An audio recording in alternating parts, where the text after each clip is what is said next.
সপ্তর্ষি বাড়িতে এলে অঙ্কিতা সপ্তর্ষির হাতে একটি ফাইল দিয়ে বলে, তুমি এখনই এতে সাইন করবে, তুমি কারখানা থেকে রিজাইন করবে। সপ্তর্ষি কিছুই বুঝে উঠতে পারে না। তখনই ঈশানের মা বলে, হ্যাঁ, এই ব্যবসার জন্য আমি আমার স্বামীকে হারিয়েছি। অঙ্কিতা একদম ঠিক কথাই বলছে।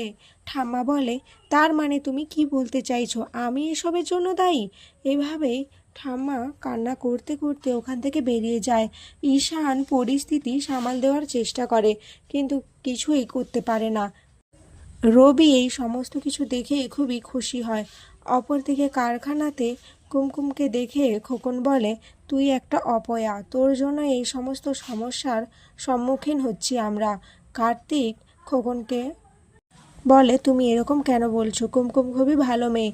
এরপর দুজনের মধ্যে তর্কাতর্কি লেগে যায়। তখনই মাধব এসে দুজনকে শান্ত করে। কুমকুম খোকনের কথায় খুবই কষ্ট পায় আর মনে মনে ভাবে, তাহলে কি আমি সত্যিই অপয়া? এখানেই আজকের পর্ব শেষ হয়ে যায়। তো বন্ধুরা, তোমাদের কি মনে হয় ঈশান কি পারবে ঠাম্মাকে ঠিক করতে, ব্যবসাটাকে আবারও দাঁড় করাতে? অবশ্যই কমেন্টে জানিও।